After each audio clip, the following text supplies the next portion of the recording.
saya nanti pertama mungkin saya akan bacakan dulu tata cara untuk webinar hari ini. Kita akan mulai mungkin sekitar jam 10 lebih 10 menit. Jika ada yang ingin ditanyakan dari peserta webinar, dapat langsung mengklik raise hand. Nanti setelah sesi Dr. Iqbal, kita akan memberikan waktu untuk peserta yang memilih raise hand untuk bertanya langsung ke Dr. Iqbal. Kemudian setelah itu kita akan membuka kolom question and answer. Di situ kita akan menjawab satu persatu pertanyaan yang masuk. Kami mohon ke peserta untuk memilih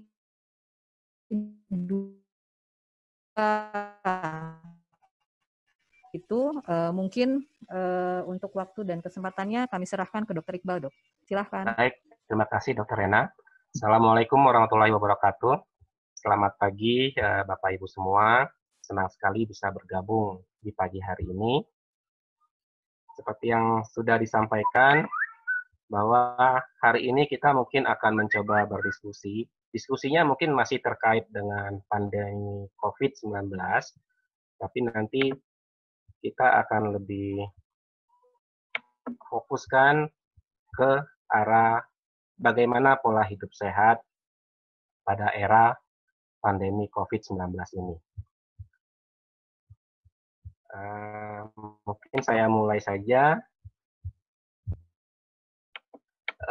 Pada ini, itu belum ada obat yang benar-benar secara clinical trial sudah dikatakan sebagai treatment buat COVID-19. Kita juga tahu bahwa vaksinasi pun masih dalam fase clinical trial dan diperkirakan paling cepat 1 tahun lagi baru akan ada.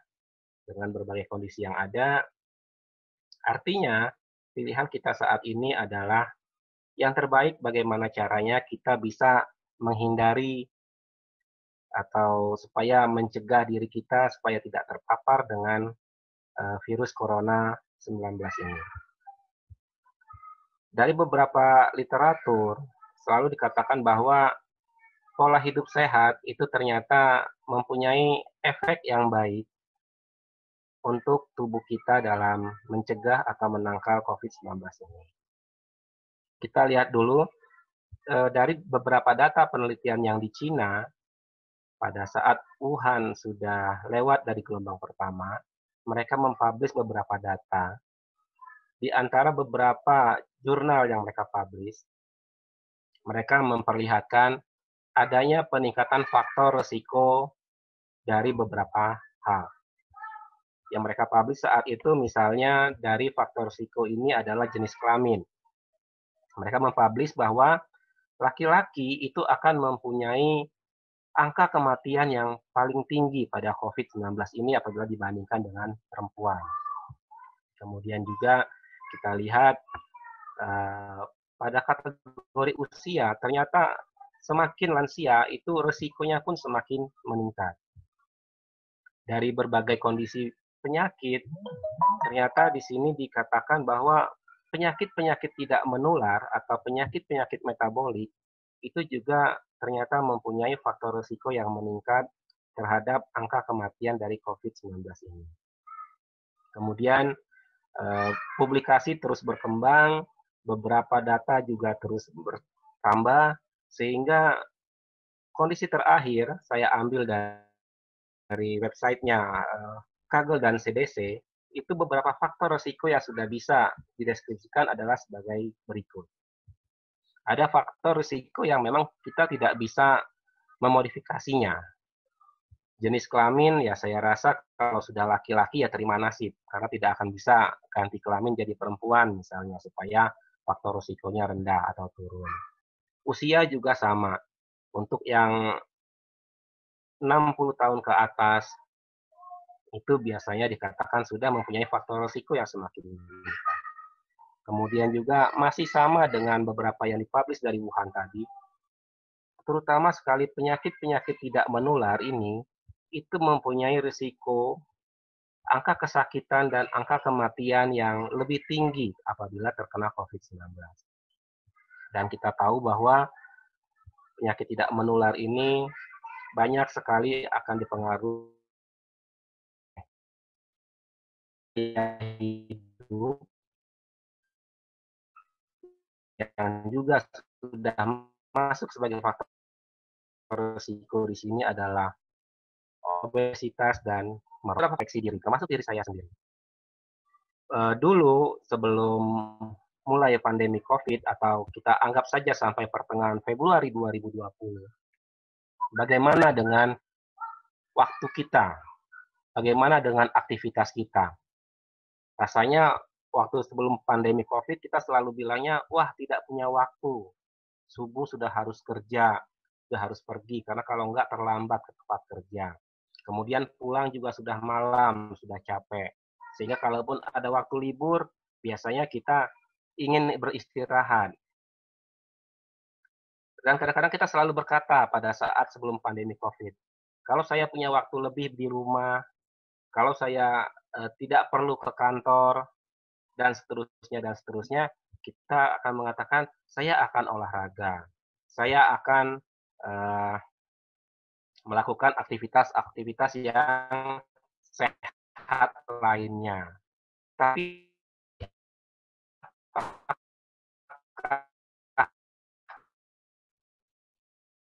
saat ini, pada saat kita justru tidak boleh keluar rumah, atau kita lakukan pada saat nggak sempat cari makan yang sehat. Makannya atau snacknya sudah dikasih oleh dari kantor ketika rapat, jadi sayang kalau tidak dimakan.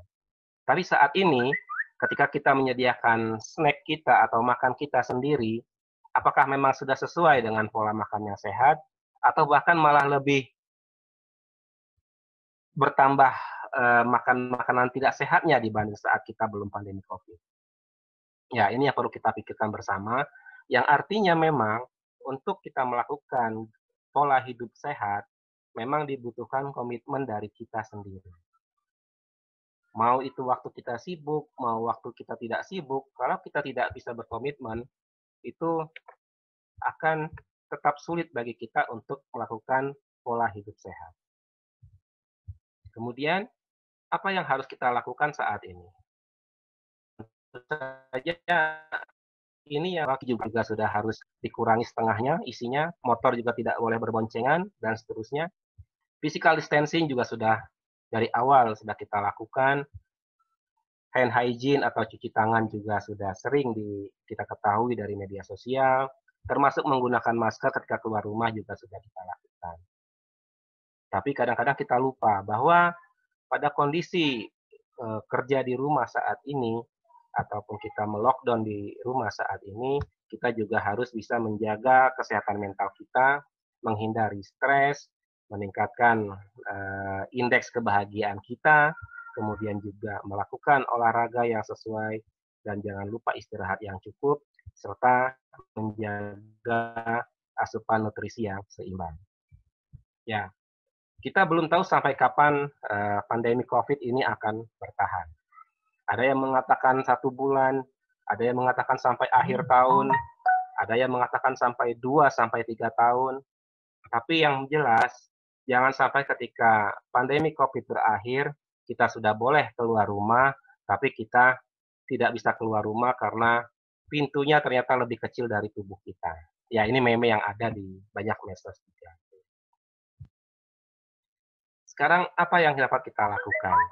Pola hidup sehat pada prinsipnya adalah aktivitas-aktivitas yang kita lakukan, terutama yang menunjang untuk kesehatan kita, dan aktivitas-aktivitas yang kita hindari yang dapat merugikan kesehatan kita. Kalau dari Kementerian Kesehatan, dari divisi Germasnya, Gerakan Masyarakat Sehatnya, itu mereka biasanya menganotasikannya dengan cerdik, yaitu cek kesehatan secara rutin, enyahkan asap rokok, aktivitas fisik, diet seimbang, istirahat cukup, dan kelola stres. Mungkin untuk cek kesehatan secara rutin dan enyahkan asap rokok tidak akan kita bahas di sini. Kita akan bicara sedikit atau diskusi sedikit tentang aktivitas fisik sampai ke pengelolaan stres. Ya, untuk aktivitas fisik, pada prinsipnya olahraga atau aktivitas fisik yang kita lakukan, selama kita melakukannya dengan happy, kita melakukannya dengan senang, tidak tertekan, tidak stres, maka aktivitas fisik tersebut dapat meningkatkan daya tahan tubuh kita. Kemudian juga akan menurunkan reaksi peradangan yang berlebihan dalam tubuh kita. Artinya, akan lebih kuat dalam tubuh kita untuk bisa menangkal COVID-19 ini. Kemudian juga dengan rajin olahraga atau aktivitas fisik, maka penyakit-penyakit metabolik yang tadi kita kenal seperti diabetes, hipertensi, dan lain-lain, itu akan dapat lebih kita kontrol. Kemudian juga dengan rajin berolahraga, berat badan akan lebih terkontrol, kita bisa lebih mencegah supaya tidak terjadi overweight dan obesitas. Dan satu hal lagi, dengan kita fokus olahraga, kita menikmati olahraga tersebut, maka itu akan meningkatkan rasa bahagia kita, akan meningkatkan indeks kebahagiaan kita, kemudian juga akan menurunkan rasa depresi dan rasa cemas dari tubuh kita yang berlebihan. Apa yang dapat kita lakukan pada kondisi saat ini? Sebenarnya relatif hampir sama dengan kondisi sebelum-sebelumnya saat belum pandemi COVID. Mungkin kita modifikasi sedikit-sedikit, disesuaikan dengan pembatasan yang ada sekarang atau peraturan dari pemerintah yang ada sekarang. Kita lihat, idealnya kita selalu berusaha untuk dapat selalu bergerak. Jadi kalau kita memang saat ini sedang bekerja di rumah ataupun di kantor, tetap usahakan setengah sampai 1 jam kita duduk, kita upayakan bisa bangun, bisa bergerak, bisa senam sedikit, paling tidak sekitar 2 menit. Kemudian tetap buat jadwal untuk bisa melakukan olahraga. Olahraganya apa saja? Masih sama dengan kondisi sesaat sebelum wabah, kita tetap harus melakukan olahraga-olahraga aerobik. Ya tentu saja kita harus sesuaikan sesuai dengan dosisnya, yaitu frekuensinya tetap diusahakan 5 kali atau lebih dalam seminggu. Intensitasnya, nah intensitas kalau yang dulu senang olahraga sampai olahraga yang berat, mungkin untuk saat ini intensitasnya paling tidak hanya ringan ke sedang saja. Kemudian waktunya minimal setengah jam dalam sehari atau setengah jam sampai 1 jam dalam sehari, itu akan sangat baik untuk meningkatkan respon imun tubuh kita. Kemudian juga tetap melakukan latihan otot. Idealnya pun tetap dengan fit tadi, frekuensinya maksimal 2 sampai 3 kali dalam seminggu. Jadi untuk latihan otot ini atau latihan beban ini, tetap kita harus memberikan waktu bagi tubuh kita untuk istirahat, waktu bagi tubuh kita untuk bisa membentuk sel-sel ototnya, waktu bagi tubuh kita untuk bisa memperbaiki sel-sel yang rusak karena olahraga yang cukup berat. Intensitasnya, ya kalau memang dulu waktu sebelum wabah COVID, memang targetnya adalah membentuk otot gitu ya, menjadi bodybuilder, membentuk perutnya jadi six pack. Kalau pada saat pandemi COVID ini tetap sama dengan aerobik tadi, kita hanya lakukan dengan intensitas sedang sampai menengah. Kemudian waktunya untuk latihan otot sebenarnya tidak butuh waktu yang terlalu lama, 10 menit sampai setengah jam itu sudah cukup. Dan tetap selalu kita lakukan juga latihan peregangan dan keseimbangan. Ini juga sama, sekitar 2 sampai 3 kali dalam seminggu. Intensitasnya juga tetap sama, rendah sampai sedang. Dengan waktu untuk peregangan dan keseimbangan ini pun sama dengan latihan otot tadi, yaitu hanya sekitar 10 sampai 20 menit. Kenapa dari tadi saya selalu menyampaikan untuk olahraganya intensitasnya sedang sampai menengah? Ini kita bisa lihat bahwa dari penelitian yang melihat adanya risiko infeksi dibandingkan dengan intensitas aktivitas fisik yang ada, maka untuk orang-orang yang sedentari, orang-orang yang tidak aktif secara fisik, dia mempunyai risiko infeksi yang menengah atau moderate. Kemudian Apabila kita melakukan aktivitas fisik dari ringan sampai sedang, itu risiko infeksinya akan turun sampai mencapai risiko infeksi yang rendah pada aktivitas fisik yang moderate. Dan apabila kita melakukan aktivitas fisik dari moderate sampai tinggi, maka risiko infeksinya akan kembali naik, sehingga pada saat kita melakukan olahraga dengan intensitas yang tinggi atau sangat tinggi, justru itu akan meningkatkan risiko untuk terkena infeksi. Karena kita tahu bahwa COVID-19 itu disebabkan oleh virus atau memang merupakan salah satu dari penyakit infeksi, maka kalau kita melihat dari hasil penelitian ini, maka idealnya kita berusaha mempertahankan supaya risiko infeksi kita rendah, atau paling tidak berusaha untuk melakukan aktivitas fisik yang dengan intensitas yang moderate. Seperti apa intensitas fisik yang moderate? Kalau kita sudah sering melakukan aktivitas fisik, kita tahu bahwa ada yang disebut dengan talk test untuk melihat seberapa berat olahraga kita. Kalau kita sudah terengah-engah, tidak bisa berbicara hanya bisa satu kata, kemudian terengah-engah satu kata lagi, itu artinya sudah masuk ke tinggi sampai ke sangat tinggi.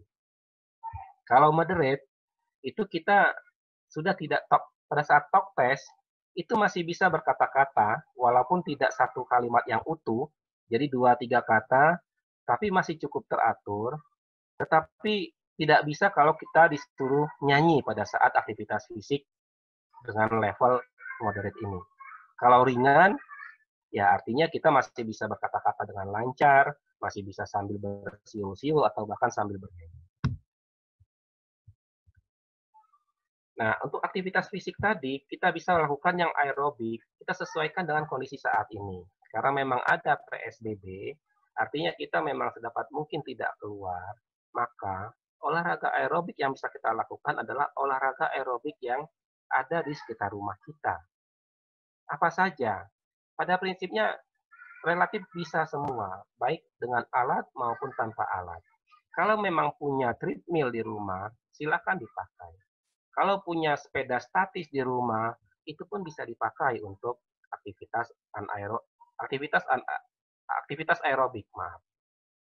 Kemudian kalau tidak punya treadmill atau sepeda statis bagaimana? Bisa dengan lari di tempat, jalan di tempat, atau lari-lari kecil, lari-lari cepat di tempat.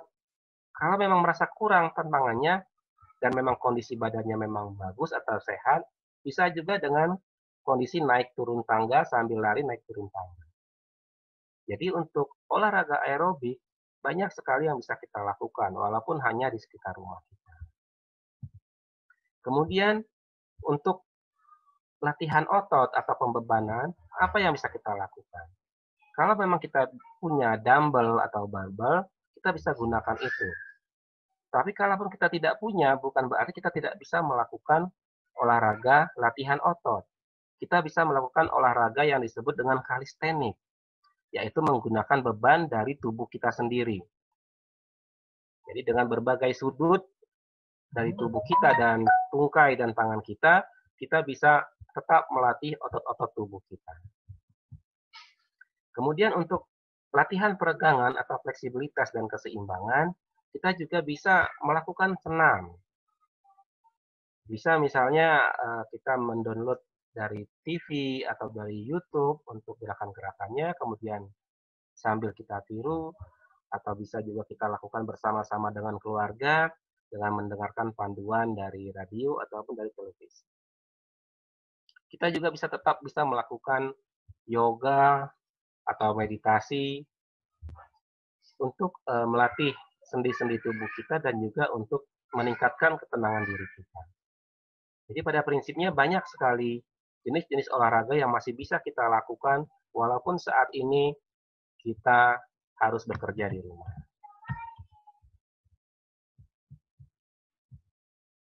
Ini juga contohnya. Beberapa jenis gerakan kalistenik, satu teknik gerakan bisa kita menggunakan kekuatan tubuh kita atau kemampuan tubuh kita. Kita sudah mengenal posisi squat yang seperti ini adalah posisi yang dasar, bisa kita lakukan juga dengan sebelah kaki atau bahkan sambil membaca, sambil melihat medsos, bisa dilakukan. Pada prinsipnya untuk squat ini, seluruh otot-otot dari tungkai kita, dari kaki kita itu harusnya bisa berkontraksi, kalau memang gerakannya benar. Bisa juga kita menggunakan alat bantu misalnya di tangga ataupun di tempat yang lebih tinggi untuk bisa meningkatkan kontraksi dari otot-otot tungkai ini. Kemudian bisa kita lakukan gerakan yang dinamis. Misalnya dengan squat tadi bergantian kaki kanan dulu, kemudian lompat, kemudian kaki kiri, kemudian lompat lagi. Atau yang kita kenal dulu adalah squat jump, squat dengan kedua kaki, lompat, turun dengan squat lagi, kedua kaki. Atau masih kurang juga kita bisa dengan squat satu kaki, kemudian kita naikkan badan kita sampai hampir berdiri, kemudian turunkan lagi, naikkan lagi. Yang penting memang posisinya harus cukup baik sehingga gerakannya memang akan meningkatkan kontraksi otot-otot dari tungkai kita. Plank. Plank pun bisa dilakukan secara bervariasi.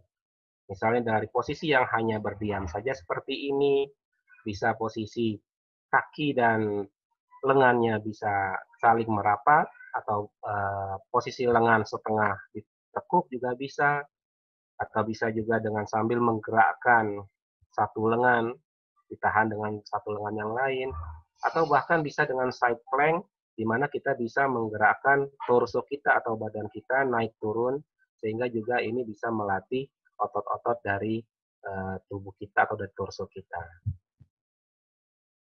Masih banyak gerakan-gerakan lain sebenarnya yang bisa kita lakukan, pada prinsipnya dengan menggunakan kalistenik, tinggal kita modifikasi saja disesuaikan dengan apa yang kita inginkan.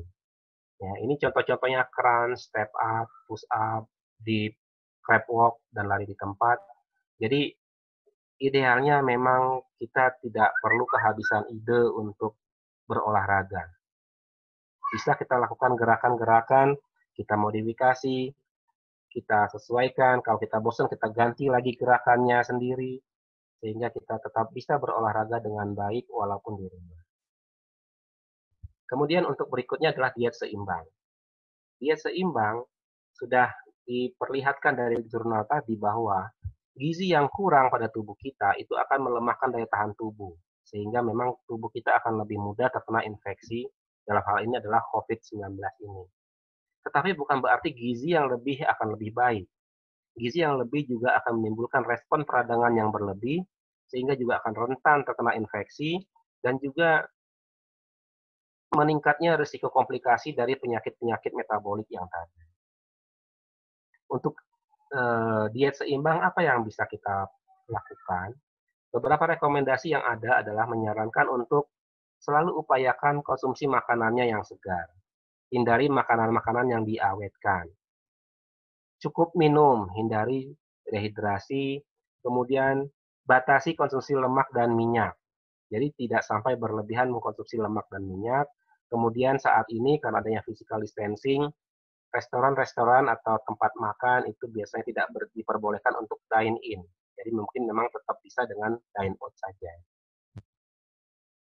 Beberapa profesi, organisasi profesi juga memberikan rekomendasi yang pada prinsipnya hampir sama. Seperti ini misalnya rekomendasi dari PDGKI, ya mereka menambahkan untuk konsumsi proteinnya supaya bisa cukup atau sedikit di atas untuk meningkatkan daya tahan tubuh. Kemudian juga jangan lupa untuk meningkatkan asupan sayur dan buah-buahan sebagai sumber vitamin dan mineral buat tubuh kita. Jangan lupa untuk selalu cuci tangan, bahan makanan yang akan diolah pun juga sebaiknya selalu dicuci. Dan salah satu lagi adalah kalau memang memungkinkan, karena semua berada di rumah, kebiasaan yang sudah mulai hilang saat ini makan bersama keluarga di rumah bisa kita mulai terapkan kembali. Kemudian tidak lupa untuk tidur yang cukup dan cegah dehidrasi. Ini pada prinsipnya pedoman gizi seimbang dari Kementerian Kesehatan. Pada prinsipnya nasi dan berbagai biji-bijian, sumber karbohidrat yang lain seperti jagung, singkong, kentang, dan lain-lain, pada prinsipnya hanya 3-4 porsi dalam sehari. dan jumlahnya sama dengan sayuran yang kita konsumsi, 3-4 porsi. Kemudian baru buah-buahan 2-3 porsi, kemudian jenis lauk 2-4 porsi, dan batasi untuk konsumsi gula, garam, dan minyak. Tidak lupa untuk cukup minum, kemudian tetap beraktivitas secara fisik, tetap cuci tangan, dan jangan lupa untuk tetap memantau berat badan. Kalau berat badannya naik terus berarti memang asupan makannya masih berlebih. Kalau berat badannya cenderung makin turun, artinya asupan makannya saat itu masih di bawah kebutuhan tubuhnya. Ini contoh piring makan yang bisa kita lakukan. Kita lihat bahwa untuk perbandingan antara nasi, sayur, lauk-lauk hewani dan lauk-lauk nabati itu relatif perbandingannya adalah sama. Jadi saat ini sudah tidak direkomendasikan misalnya makan dengan jumlah nasi yang hampir semua bagian dari piringnya adalah nasi. Kemudian bisa ditambahkan dengan buah-buahan, susu juga kalau mau. Dan di saat bulan Ramadan kita bisa menambahkan mengkonsumsi kurma. Kita lihat porsi makan seperti ini ternyata sudah memberikan sekitar 770 kilokalori, di mana sebenarnya konsumsi kebutuhan rata-rata harian dengan aktivitas yang ringan sampai sedang itu hanya berkisar 1.500 sampai 1.700 kilokalori. Artinya kalau kita menerapkan ini pun masih cukup besar kalorinya untuk kebutuhan tubuh kita. Kemudian yang berikutnya adalah istirahat yang cukup. Ini saya perlihatkan data dari National Sleep Foundation.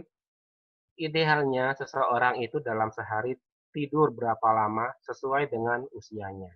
Kita mungkin berada di usia sekitar sini, yang artinya upayakan waktu tidur kita adalah 7-9 jam atau 7-8 jam. Kepentingannya untuk apa? Gangguan atau kurangnya tidur itu akan mempunyai banyak atau menyebabkan banyak gangguan pada tubuh kita. Misalnya, mempengaruhi sistem saraf kita, akan mengganggu atau menurunkan kognisi kita, menyebabkan memori kita menjadi cepat lupa, menyebabkan penilaian kita juga menjadi terganggu, atau bahkan menyebabkan kita muncul halusinasi. Kemudian juga untuk jantung, kekurangan tidur akan mengganggu irama jantung, sehingga akan meningkatkan risiko penyakit jantung. Pada otot, akan menyebabkan turunnya respon otot atau kemampuan otot untuk berkontraksi. Dan pada anak-anak juga bisa menimbulkan penekanan pertumbuhan sehingga pertumbuhannya tidak optimal, atau juga bisa meningkatkan risiko obesitas tadi. Pada pankreas juga gangguan tidur atau kurang tidur juga akan menyebabkan peningkatan risiko dari diabetes. Dan satu hal lagi yang penting pada kondisi saat ini, kurang tidur akan menurunkan fungsi imun tubuh kita. Ya, tetapi tidak hanya kurang tidur yang ternyata menurunkan tubuh kita. Kurang maupun lebih tidur, itu semua akan mempengaruhi kondisi hormonal kita, akan mempengaruhi mikrobiota dalam usus kita, sehingga akan meningkatkan risiko kegemukan, meningkatkan risiko diabetes, dan penyakit jantung. Kemudian yang berikutnya adalah kelola stres. Stres mungkin sudah banyak dibahas oleh narasumber sebelumnya, bahwa kita mengenal ada dua jenis stres, eustress dan distress. Pada prinsipnya, stimulus stres tetap sama, tapi yang membedakan apakah dia menjadi eustress atau distress adalah cara pandang kita terhadap stres tersebut.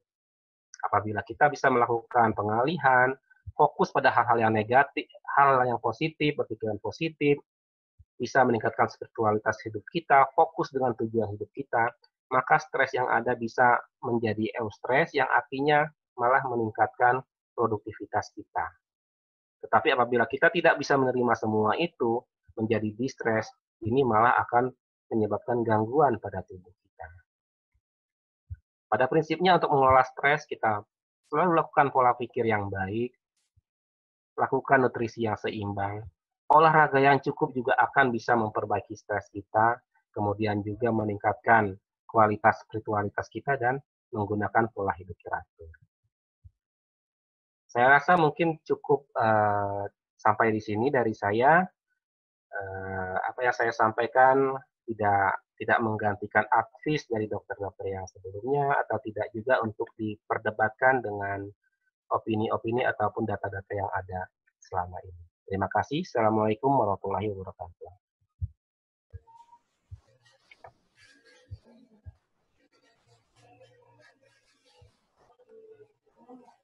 Videonya nggak bisa dinyalain. Terima kasih Dokter Iqbal untuk sharingnya. Mohon maaf kita agak ribut nih dok, soalnya hari ini Yakes sedang hari ulang tahun. Jadi tadi kalau kedengeran selamat ulang tahun itu karena ruang sebelah lagi ada selebrasi via Zoom juga Oh untuk iya, merayakan HUT-nya Yakes. iya dok.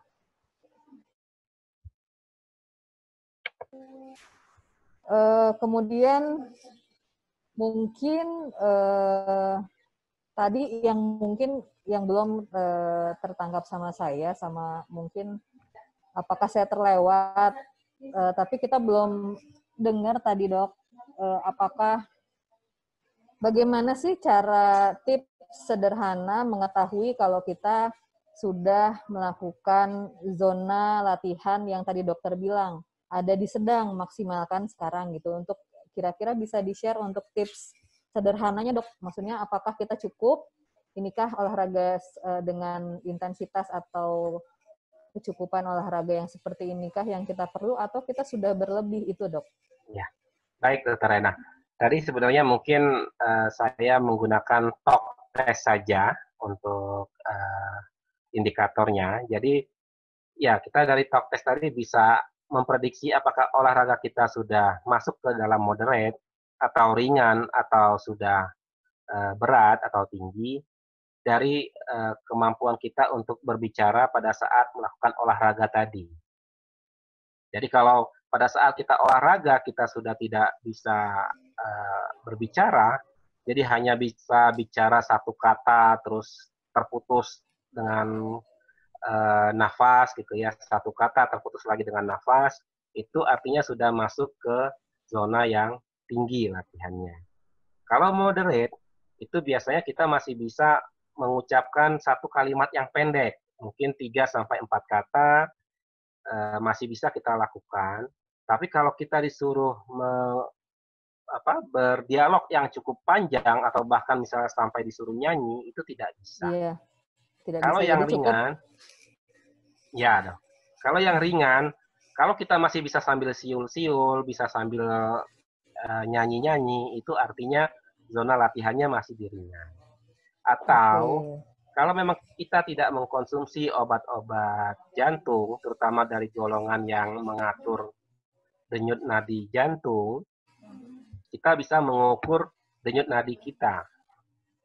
Zona latihan untuk sedang itu berada di area 60 sampai 70 atau ada yang mengatakan 50 sampai 76. Ambillah rata-rata 60 sampai 70. Kalau 60 dari denyut nadi maksimal kita, kita bisa menghitung sesuai dengan rumusnya, yaitu 220 dikurang usia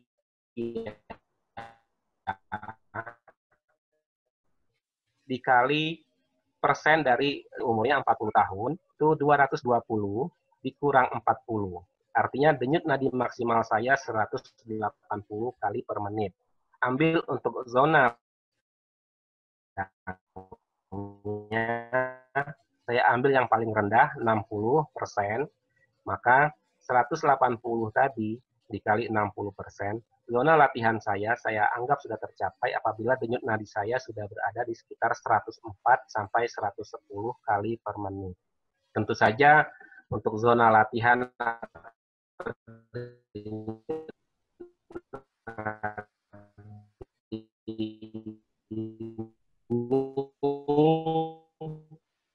bisa dilakukan swab test ya, Betul, Dok. Oke, terima kasih Dokter Iqbal. Kita berpindah ke peserta yang sudah raise hand. Ini bisa langsung tanya ke Dokter Iqbal langsung pertanyaannya. Bapak Ali Mardi,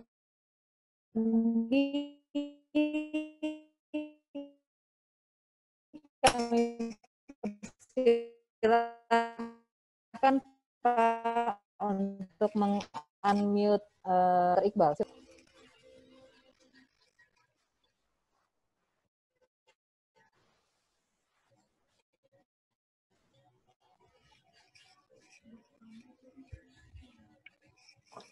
Bapak Ali. Oke, kita pindah dulu ya ke Bapak Slamet Ruslan. Kami persilahkan Pak, mohon di-unmute dulu mic-nya. Halo, Dokter. Halo. Oh, Bapak Ali ya? Ya, Bapak, silakan Ali, Pak. ya. Oke, Bapak Ali dulu, silahkan Pak. Dokter. Waalaikumsalam Pak. Saya perkenalkan dulu dokter, saya pensiunan, usia 62 tahun. Saya ada 3 termin yang mau saya tanyakan Pak Dokter. Pertama, sebelum terjadinya COVID-19, itu aktivitas fisik saya itu selalu rutin setiap minggu itu sekitar 4-5 kali itu, pagi itu jalan kaki, sekitar 1 jam itu sekitar 5 kilo. 5 kilometer Mas. Itu saya lakukan sekitar jam 6 atau paling lambat setengah 7 pagi, saya lakukan itu setiap pagi, 4-5 kali dalam seminggu. Kemudian setelah ada COVID, karena saya mendengar katanya setelah sinar matahari itu lebih baik, saya baru melakukan itu jam 8 atau jam setengah 9 pagi untuk jalan kaki, sekitar 5 kilo itu 1 jam, atau saya sepedaan sekitar 10 kilo dalam waktu 1 jam juga, atau sekitar 50 menit 10 kilometer sepedaan. Nah, pertanyaan saya Pak Dokter, ini kan sebentar lagi kita kan akan puasa. Iya, Pak. Saya untuk jalan pagi dan sepedaan itu sudah jadi habit Pak Dokter. Jadi 4-5 kali setiap minggu itu saya rutin. Jadi saya bersyukur manfaat puasa ini jadi ada hikmahnya buat saya. Manfaat pensiun maksud saya. Dengan pensiun saya bisa beraktivitas olahraga, sangat berbeda dari waktu saya masih aktif. Karena saya tinggal di Depok, kantor waktu itu di Selipi, habis subuh sudah berangkat kantor, pulang kantor jam 8, jam 9 malam. Jadi pensiun ini sangat hikmahnya luar biasa bagi saya. Nah, pertanyaan saya Pak Dokter, dengan kita nanti masuk bulan puasa, aktivitas saya yang saya lakukan 4-5 kali seminggu itu jalan kaki selama 1 jam atau sepedaan juga selama 1 jam, sebaiknya dalam bulan puasa itu kapan saya lakukan Pak Dokter? Supaya habit saya ini tidak hilang gitu, untuk olahraga itu gitu Pak Dokter. Itu yang pertama Pak Dokter. Yang kedua, saya itu masih merasa dengan usia 62 tahun, tinggi badan 160 cm, berat badan masih sekitar 72 kilo Pak Dokter. Nah, dengan olahraga segitu itu Pak masih kurang saya lakukan untuk bisa menurunkan berat badan Pak Dokter. Itu aja mungkin pertanyaan Pak Dokter. Terima kasih. Assalamualaikum warahmatullahi wabarakatuh. Terima kasih Bapak untuk pertanyaannya.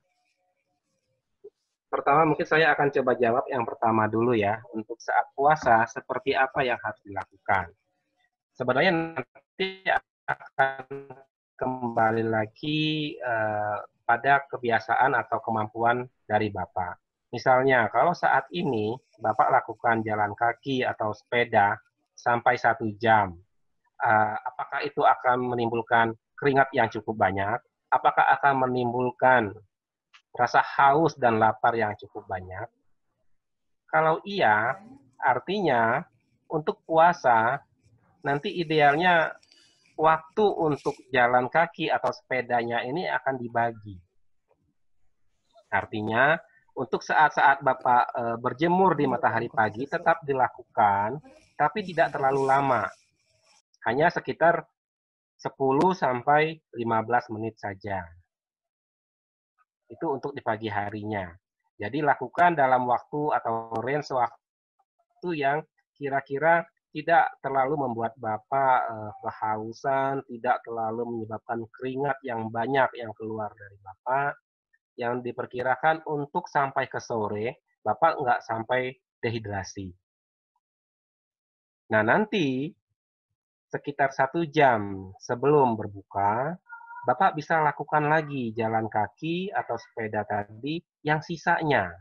Artinya yang 40 sampai 50 menitnya Bapak lakukan lagi. Sehingga waktu puasanya tetap aman buat Bapak. Kemudian juga Bapak terhindar dari dehidrasi yang cukup panjang dari pagi sampai ke sore, gitu ya. Tentu saja saat sahur dan saat berbuka, Bapak juga harus tetap cukup minum. Nah, kemudian tadi pertanyaan berikutnya adalah yang kedua, dengan umur 62 tahun, tinggi badannya 160 gitu ya, beratnya 72 kilo. 72 kilo, tapi dengan olahraga yang saat ini Bapak rasakan tidak cukup untuk menurunkan berat badan tersebut. Ya, tentu saja nanti kalau kita bicara untuk menurunkan atau menaikkan berat badan, kita akan bicara yang masuknya berapa, yang keluarnya berapa. Jadi kalau aktivitas Bapak di 1 jam sehari, aktivitas sepeda dan jalan kaki tadi, itu sudah sangat bagus. Bukan berarti itu tidak baik untuk Bapak atau bukan berarti itu kurang buat Bapak. Tapi mungkin yang harus kita lihat lagi adalah jumlah makan atau asupan dari Bapak. Apakah walaupun olahraganya 1 jam, tapi makannya juga cukup banyak, gitu ya. Nah, yang bisa dilakukan kalau memang Bapak ingin menurunkan berat badan sedikit, saya bilang sedikit karena ya pada prinsipnya dari usia Bapak memang sebaiknya tidak terlalu kurus, tidak terlalu turun berat badannya. Jadi kalau mau menurunkan berat badannya sedikit, kurangilah jumlah makannya yang sekarang ini atau yang biasa Bapak lakukan menjadi kurang lebih 3/4-nya saja atau 70%-nya saja. Atau nanti dengan berpuasa, insya Allah kalau memang Bapak sahur dan bukanya memang teratur dan memang sesuai dengan gizi seimbang, makanan sehat, insya Allah juga akan turun sekitar 2-3 kilo dalam 1 bulan kita berpuasa. Itu mungkin dari saya, Pak. Ada yang mau ditanggapi lagi? Saya kira cukup, Pak Dokter. Terima kasih. Sama-sama, Bapak. Terima kasih. Baik, kita pindah ke Bapak Slamet Ruslan. Terima kasih. Silakan Bapak Slamet. Warahmatullahi wabarakatuh, Dokter. Waalaikumsalam. Ya, Pak. Usia saya hampir jelang 70, Dokter. Ya, Pak. Tinggi saya 162, berat badan saya 74. Iya, Pak.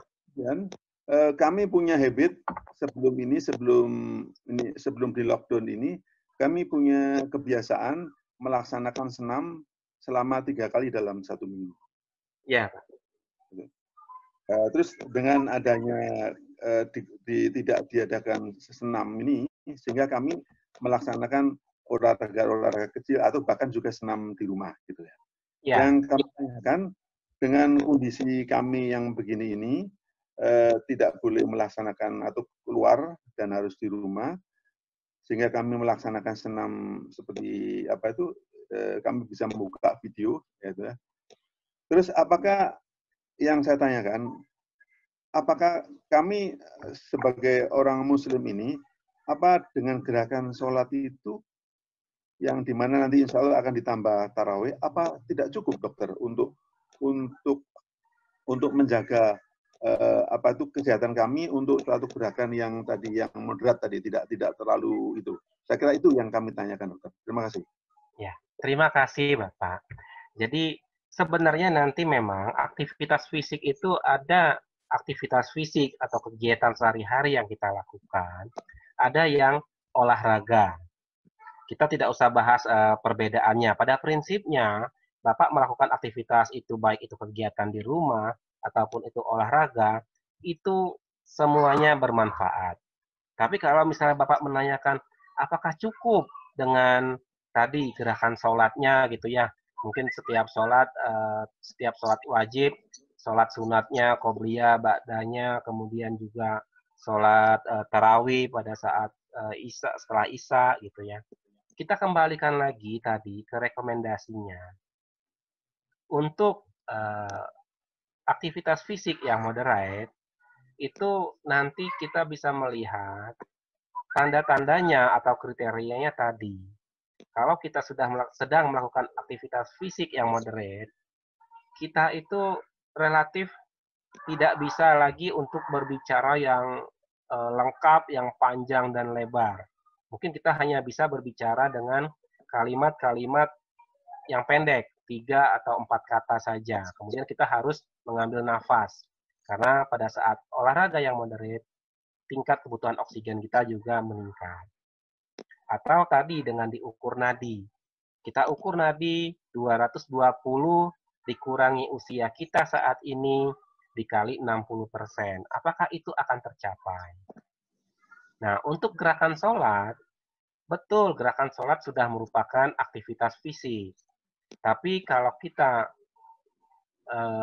cek atau kita bandingkan, kalau kita selesai sholat tarawih misalnya, rasanya begitu selesai kita pun tidak ada masalah untuk berbicara panjang lebar atau bahkan untuk nyanyi atau untuk menyelesaikan satu kalimat yang sangat panjang sekalipun tidak masalah.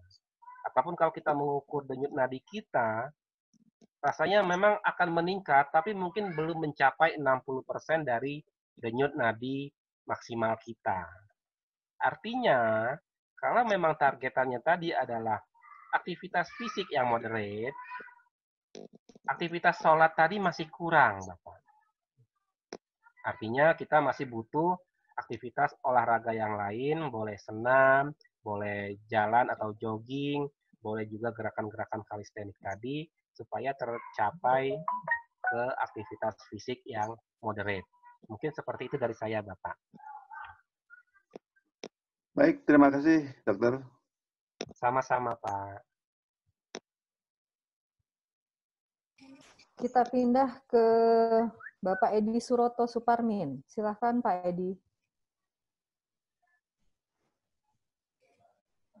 Ya, pertama untuk Yakes, selamat ulang tahun. Terima Semoga kasih, berkah buat semuanya. Amin. Untuk Pak Dokter, saya mau tanya ini tentang masalah gizi, Dok. Iya, silakan Pak. Di sini setelah puasa itu ada yang berat badan naik, ada yang malah turun. Apakah ini terkait dengan gizi gitu, Dok? Jadi kalau yang berat badan naik mungkin makannya itu terlampau enak gitu sehingga gizinya naik. Dan yang kalau kurang gizi sehingga dia malah turun berat badannya atau bagaimana, Dok? Terima kasih, Dok. Iya, Pak. Terima kasih pertanyaannya, Pak. Jadi memang kadang-kadang saat bulan Ramadan, kita itu ada beberapa aktivitas yang sebenarnya mungkin bisa dibilang kurang baik gitu ya. Yang pertama, biasanya kalau kita saat sebelum Ramadan kita rajin olahraga, saat Ramadan kita stop olahraganya. Yang kedua, pada saat sebelum bulan Ramadan, kita biasanya waktu tidurnya sesuai dengan jadwal. Artinya tidurnya mungkin hanya malam saja. Tapi pada bulan Ramadan, kadang-kadang siang kita tidur, malam juga kita tidur. Karena mengambil katanya kalau lagi Ramadan, lagi puasa Ramadan, tidur juga ibadah gitu ya. Nah, kemudian lagi yang menjadi permasalahan, pada saat kita berbuka. Pada saat kita berbuka puasa, biasanya kita mengkonsumsi banyak sekali makanan-makanan yang tinggi gula atau yang mengandung karbohidrat simpel. Kita ambil aja kalau kita puasa gitu ya, pas mau buka, biasanya kita sudah membayangkan makan kurma 1 biji, kemudian kolak pisang 1 mangkok, kemudian ditambah cendol 1 gelas, kita tambah lagi nanti batagor 1 piring, kemudian tambah lagi misalnya kue pisang 2 iris. Misalnya. Nah kalau kita lihat, makanan-makanan yang kita makan saat berbuka tadi, itu semua makanan yang tinggi gula dan mengandung karbohidrat simpel seperti tepung. Belum lagi nanti setelah sholat maghrib kita baru makan nasi. Nah, jumlah makanan saat kita berbuka ini yang menimbulkan dampak kenaikan berat badan pada sebagian besar orang. Jadi, kalau memang kita mengatur makannya sesuai dengan makan kita sehari-hari, secara teoritis seharusnya pada saat bulan Ramadan, berat badan kita bisa turun 1-2 kilo. Atau paling tidak hanya bertahan. Kalau berat badan kita bertambah, pada saat lebaran nambah 1-2 kilo, artinya pola makan kita, terutama sekali pola saat kita berbuka, itu masih pola makan yang tinggi gula dan tinggi tepung. Seperti itu mungkin yang bisa saya jawab, Pak. Tapi kalau yang berat badannya malah turun gimana, Dok? Ya. Habis puasa malah turun. Ya. Kalau berat badannya malah turun, artinya memang yang dia konsumsi atau yang dia makan saat bulan puasa itu di bawah kebutuhan tubuhnya. Kita sering lihat kalau sahur biasa kita nggak nafsu makan gitu ya. Jadi makannya hanya sekadarnya saja, hanya memenuhi kewajiban sahur. Kadang-kadang pas saat berbukanya juga karena mungkin sekarang lockdown gitu ya, jadi nggak belanja kemana-mana, makannya juga hanya sedikit. Nah, kalau seperti itu memang otomatis nanti berat badannya pasti akan turun. Artinya, baik pada saat sahur maupun saat berbuka, kita tetap harus memperhatikan jumlah makanan yang kita makan. Jenis makanan yang kita makan. Artinya ya, idealnya kalau kita ingin mempertahankan berat badan, pada saat sahur maupun saat berbuka puasa, jumlah makanan yang kita makan harus mencukupi untuk tubuh kita, tetapi juga tidak tinggi gula dan tidak tinggi tepung-tepung. Seperti itu mungkin, Pak. Terima kasih, Pak. Terima kasih, Dr. Iqbal. Kita lanjut. Tapi sebelum kita lanjut, kami memohon kesediaan para partisipan. Kebetulan hingga jam 11 ini ada 92. Mohon bantuannya untuk mengisi polling yang ada, diklik saja dan kemudian diberikan hasil-hasil yang memang sesuai dengan kegiatan hari ini untuk masukan sebagai kami apakah kegiatan ini bermanfaat dan kemudian apa yang harus kami perbaiki. Kita lanjut ke Pak Mantagas Simorangkir. Silakan langsung di-unmute mic-nya, Pak. Langsung bertanya ke Dr. Iqbal.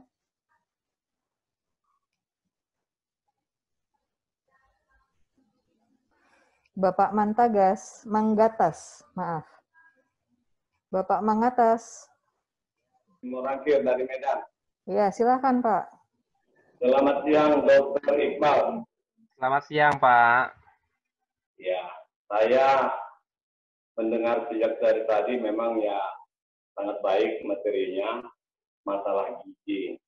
Karena ini memang yang sangat rentan dalam, terutama kalau yang olahraganya kurang.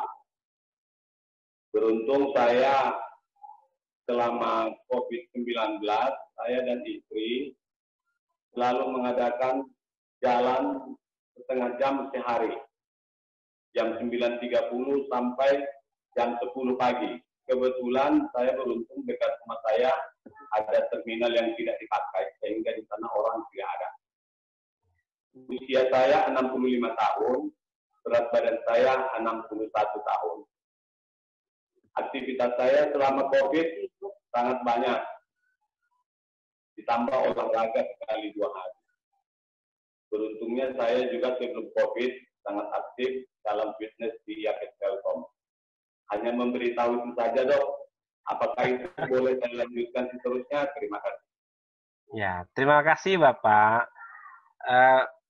Untuk aktivitas Bapak dengan Ibu yang jalan kaki di pagi hari di tempat yang memang kita yakin tidak terjadi kerumunan massa, itu juga sudah sangat baik, Pak. Tapi kalau yang tadi Bapak katakan juga aktif di fitness Yakes, mungkin itu juga baik, tapi pada prinsipnya kita tetap harus menjaga jarak atau physical distancing dengan yang lain. Jadi, ya pada prinsipnya saya juga kagum dengan Bapak gitu ya. Pada kondisi sekarang aktivitasnya masih banyak, olahraganya juga masih baik. Tentu saja saya percaya apa yang Bapak lakukan ini akan menghindarkan Bapak dari stres ataupun depresi yang berlebihan. Jadi kalau menurut saya sudah sangat baik sekali Pak. Silakan dilanjutkan, tapi mungkin ditambahin lagi dengan kehati-hatian untuk menjaga jarak dengan yang lain. Terima kasih Pak. Saya Dok, kalau fitnessnya itu sebelum COVID Dok, kalau sekarang tidak Dok. Ya. Hanya berjalan dan aktivitas di rumah. Oh iya Pak. Iya, terima kasih Pak. Baik Dok. Baik, kita lanjutkan ke penanya berikutnya. Bapak Muhammad Anis Ibrahim. Silahkan Pak, di-unmute dulu mic-nya. Langsung tanyakan pertanyaannya ke Dr. Iqbal. Bapak Anis. Halo.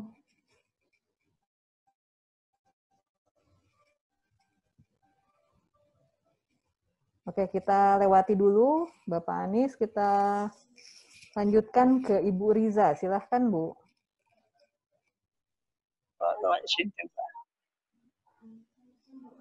Oh, Pak Anis, silahkan Pak. Ibu Riza ditunggu sebentar. Waalaikumsalam.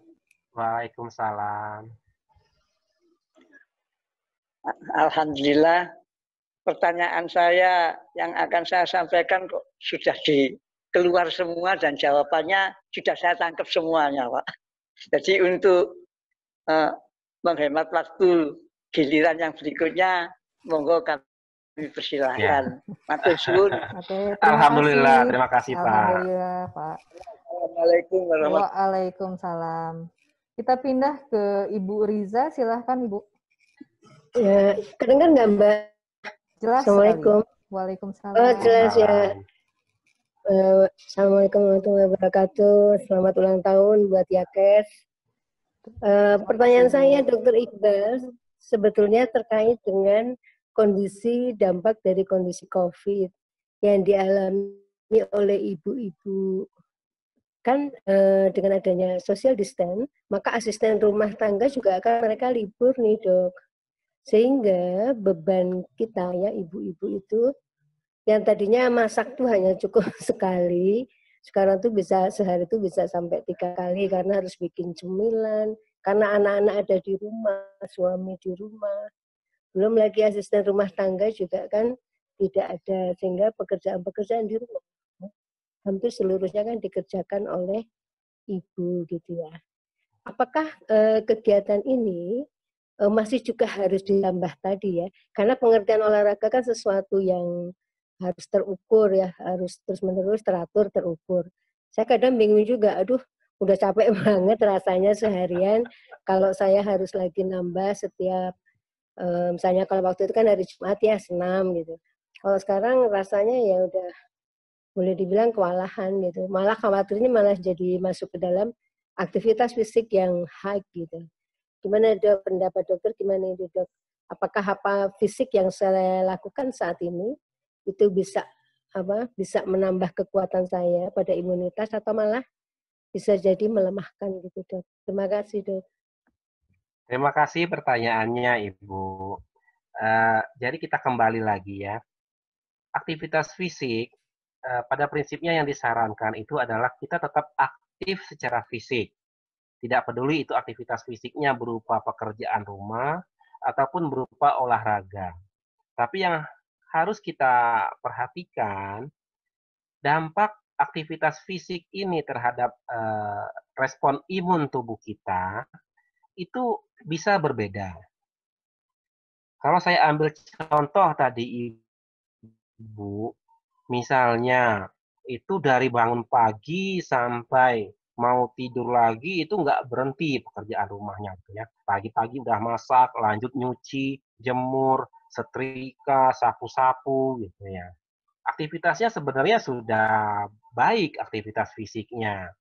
Tapi bagaimana penyikapan ibu terhadap kondisi aktivitas fisik ibu ini yang juga penting. Kalau ibu melakukan semua itu dengan happy, dengan bahagia, artinya ketika ibu selesai melakukannya, ibu akan senang gitu ya. Itu insya Allah akan meningkatkan respon imun tubuh kita. Tapi kalau ibu melakukannya sambil kuku lutus gitu ya, kalau kata orang Sunda mah sambil ngomel-ngomel gitu ya. Ini baru juga disapu si anak udah lewat lagi bikin kotor. Ini juga baru juga dimasak kok udah habis lagi gitu ya. Ngomel-ngomel, yang ada malah jadi distres tadi. Pada saat distres, respon imun tubuh kita malah akan turun. Nah, di situ kadang-kadang kenapa banyak orang menyarankan, walaupun memang sudah aktif secara fisik dari pekerjaan rumah, tetap lakukan olahraga. Dengan target, olahraganya tadi bikin hatinya senang. Bikin distresnya jadi eustres. Nah, pada saat kondisi saat ini sebenarnya ibu bisa melakukan misalnya ajak itu anak-anak sama bapak gitu ya, olahraga bersama. Tidak perlu yang berat. Hanya misalnya berjemur sambil jalan-jalan kecil, ngobrol, ketawa-ketawa, itu juga sudah sangat baik. Ataupun misalnya tadi pekerjaan ibu sudah banyak, nggak akan bisa olahraga. Nggak apa-apa juga, tapi ajak juga bapak, ajak juga anak-anak, sehingga ibu merasa senang melakukannya. Dan ketika ibu senang tadi, ibu meningkatkan eustresnya dan respon imun tubuhnya akan meningkat. Jadi seperti itu yang mungkin bisa saya jawab. Ya dok, jadi intinya saya tetap juga walaupun misalnya aktivitas saya meningkat, aktivitas fisik saya meningkat, tetap olahraga itu juga harus dilakukan, gitu ya dok ya? Iya Bu. Jadi karena aktivitas fisik ibu sudah banyak, olahraganya tidak perlu lama, tidak perlu banyak. Tapi sempatkanlah 10 menit misalnya atau 5 menit gitu ya. Lakukan bersama anggota keluarga yang lain untuk meningkatkan indeks kebahagiaan ibu. Itu juga penting. Iya. Iya dok, makasih. Insya Allah sih dok, kalau bahagia mah senang-senang. Ya terima kasih dokter Iqbal. Sama-sama Bu. Terima kasih dok. Oke. Terima kasih dokter Iqbal. Semangat Ibu Riza. Kita pindah ke question and answer. Kita mulai dengan Bapak Rifai. Pak Dokter yang saya hormati, mohon disampaikan bagaimana yang harus kami lakukan agar kuat dan olahraga. Pertanyaannya dari Bapak Rifai. Dokter Rena punten tadi putus-putus suaranya ya. Oh, putus-putus. Ini sudah bagus, Dok. Oh iya, sudah bagus lagi. Oke. Dari Bapak Rifai, pertanyaannya, Pak Dokter yang saya hormati, mohon disampaikan bagaimana yang harus kami lakukan agar puasa tetap kuat dan olahraga tetap jalan. Ya, baik. Terima kasih Pak Rifai. Jadi pada prinsipnya, pada saat bulan puasa, kita memang tetap harus ada aktivitas fisik atau olahraga. Dan juga tetap menjaga pola makan kita supaya tetap baik. Jadi dalam hari-hari saat bulan puasa, kita bisa bagi, misalnya pada saat sahur, itu Bapak bisa memulai sahur dengan makan yang lengkap dulu, misalnya nasi, lauk pauk, sayur gitu ya. Kemudian juga tidak lupa minum 3-5 gelas. Kemudian mendekati waktu imsak atau subuh, bisa Bapak akhiri dengan makan buah-buahan yang cukup banyak kandungan airnya. Nah, di saat pagi hari sampai siang, Bapak silakan tetap melakukan aktivitas sehari-hari di rumah. Kalaupun Bapak mau melakukan olahraga saat pagi, lakukanlah olahraga yang ringan. Jadi tidak olahraga yang sedang atau bahkan berat. Pada saat pagi hari, lakukan olahraga yang ringan dan juga yang tidak menyebabkan timbul banyak keringat. Kemudian, nanti setelah siang sampai ke sore hari, sudah sekitar 1-2 jam akan berbuka, Bapak bisa melakukan olahraga yang ringan sampai sedang tadi. Artinya kira-kira ketika selesai olahraga, setengah jam lagi mau buka, jadi Bapak selesai olahraga, istirahat, mandi, selesai mandi langsung buka. Nah, bukanya dengan apa? Bukanya tetap kalau memang bisa ada kurma gitu ya, 1 atau 3 buah saja, air yang cukup 2 sampai 3 gelas, kemudian kalau mau makanan yang lain, buah-buahan ataupun cemilan yang lain silakan dimakan, tapi tidak dengan tergesa-gesa. Jadi upayakan menikmati makanannya dengan pelan-pelan. Kenapa tidak boleh tergesa-gesa? Karena ambang kenyang kita itu biasanya responnya itu agak terlambat dari kecepatan kita makan. Kalau kita makannya dengan sangat cepat gitu ya, karena tadi merasa lapar, makan secepat-cepatnya, kadang-kadang yang masuknya sudah kebanyakan, respon kenyangnya masih belum muncul. Sehingga biasanya kita, kalau istilah orang Sunda mungkin sampai ngagoler gitu ya, sampai mau sholat maghrib aduh nggak kuat kekenyangan. Nah itu kalau efeknya kalau makannya terlalu cepat. Jadi makan tadi yang buah-buahan lagi, makan dengan santai, sholat maghrib, kemudian setelah habis sholat maghrib, Bapak makan makanan yang lengkap lagi. Nasi, lauk-lauknya juga tetap harus cukup, ada sayur gitu ya. Baru Bapak sholat isya, kemudian sholat tarawih. Jadi aktivitas sehari-harinya tetap dilakukan, olahraganya mungkin dipindah waktunya, waktu olahraga yang utama adalah pada waktu sore hari. Sehingga aktivitas Bapak tidak terganggu. Seperti itu yang mungkin bisa saya sampaikan, Bapak. Terima kasih. Terima kasih, Dr. Iqbal. Kita pindah ke penanya berikutnya, Ibu Neni Espedia Ismoyorini. Pertanyaannya, Assalamualaikum, saya dari P2T Tangerang, menanyakan, untuk latihan otot, jenis latihan yang mana atau bagaimana yang bisa saya lakukan, karena saya sakit HNP pada L4, 5, dan S1, dan sudah pernah operasi. Begitu, Dok. Ya, terima kasih, Dr. Rena. Mohon maaf, saya izin sharing screen lagi sedikit ya.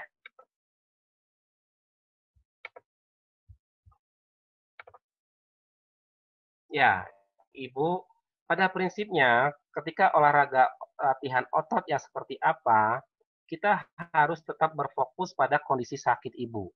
Artinya ketika memang sudah menderita HNP, apalagi sudah ada riwayat operasi, kita tidak bisa melakukan gerakan-gerakan latihan otot yang meledak-ledak ataupun yang sangat dinamis.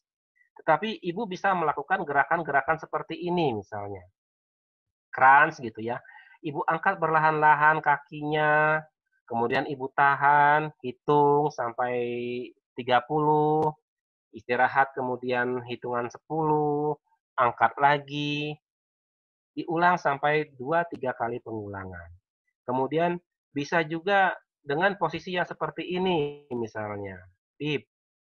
Jadi bisa diangkat kakinya sambil tangannya mendorong sedikit ke lantai, ditahan juga, kemudian bisa dibalik, bisa tengkurap, kemudian kakinya juga diangkat, atau bisa sambil berdiri, berpegangan pada kursi, kakinya diangkat ke belakang, ditarik ke belakang 1, ditahan, dihitung, sampai 3 pengulangan, hitungan berkisar antara 20 sampai 30 hitungan, istirahat 10 hitungan.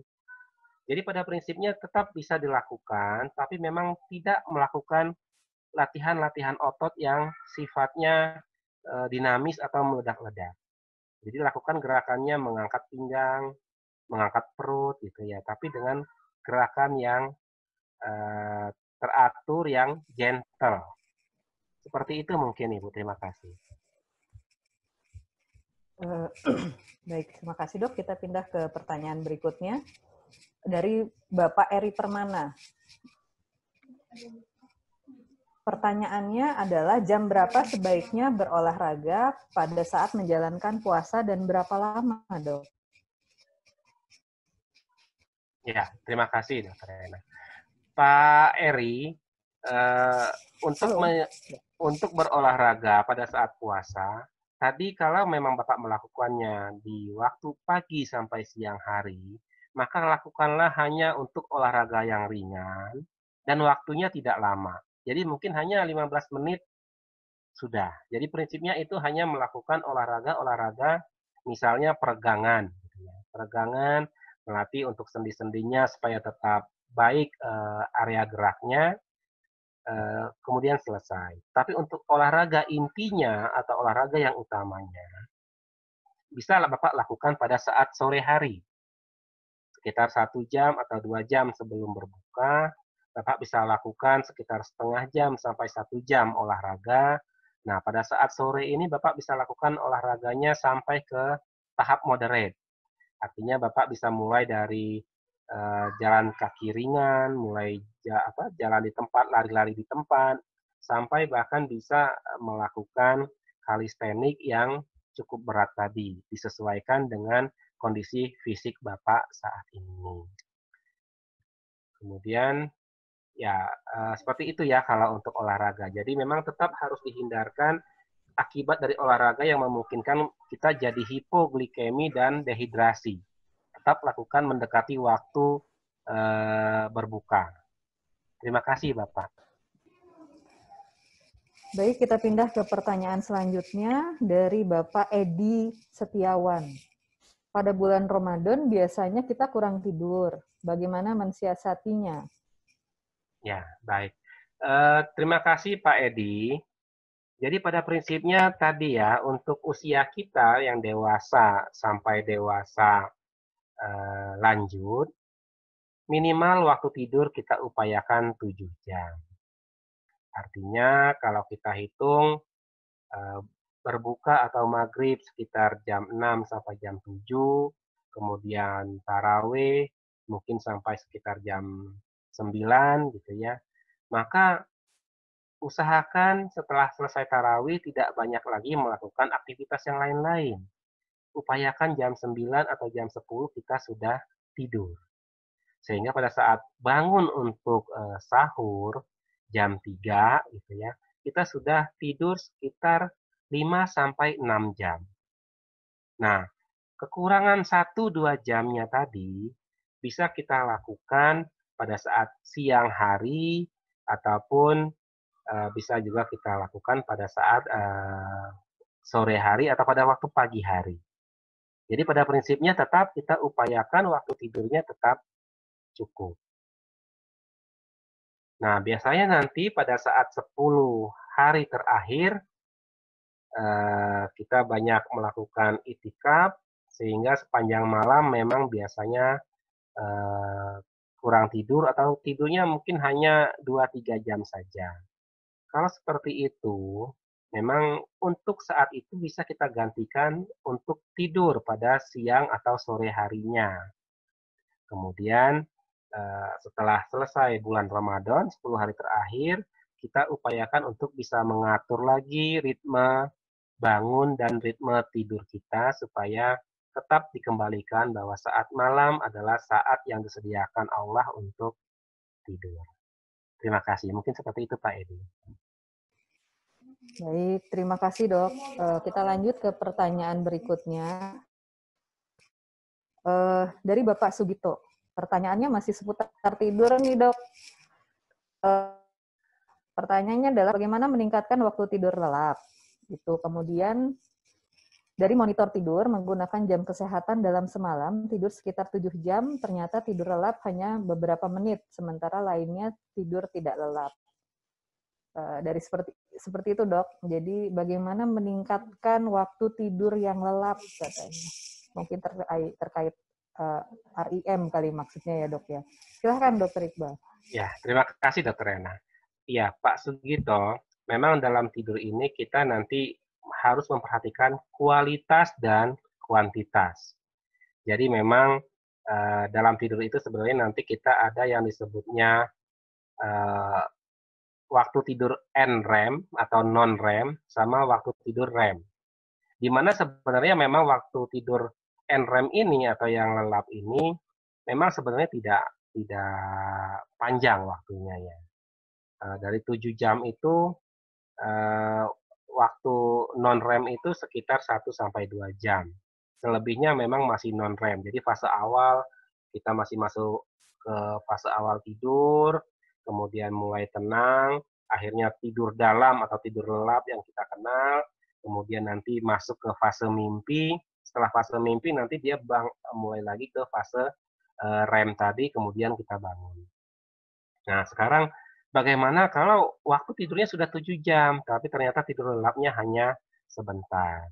Nah, ini harus kita kelola lagi diri kita, karena waktu tidur ini juga, tidur dalam ini akan terkait sekali dengan kemampuan kita menangani stres dalam tubuh kita, kemudian kondisi tubuh kita dalam tingkat kelelahannya. Artinya, ketika tidur lelapnya hanya sebentar, coba kita evaluasi, apakah kita memang saat ini mempunyai pikiran yang mengganggu kita, gitu ya, yang menimbulkan distres. Arahkan distres tadi ke eustres. Jadi mulai kita fokuskan pada kegiatan-kegiatan yang bermanfaat, fokuskan pada tujuan hidup kita, fokuskan pada aktivitas-aktivitas yang memang produktif, gitu ya. Kemudian pada waktu siang, salah satu keuntungan atau keuntungan dari olahraga atau aktivitas fisik itu sebenarnya pada saat siang kita aktivitas fisik yang cukup atau olahraga itu akan menurunkan tingkat stres kita.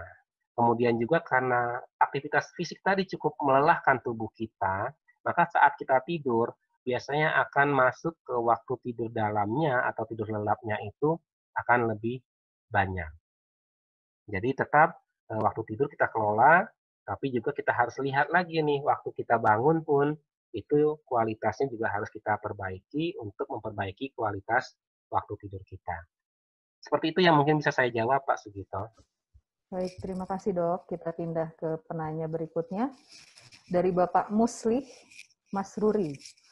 Selamat pagi Dr. Iqbal. Pada grafik aktivitas olahraga, gimana tipsnya untuk usia seperti saya 69 tahun dengan berat badan 69 kg dan olahraga saya hanya senam pagi seminggu 3 kali dengan durasi setengah hingga 1 jam. Masuk kategori mana? Dan untuk mencapai moderat, apa yang ditambahkan atau dikurangi? Silakan dok.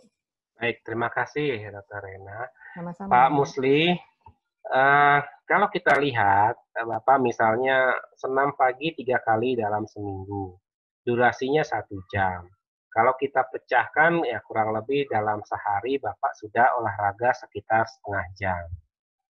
Jadi sebenarnya untuk waktu olahraganya ya cukup. Tentu saja dengan harapan atau dengan pertimbangan, Bapak juga tentu melakukan aktivitas fisik yang lainnya.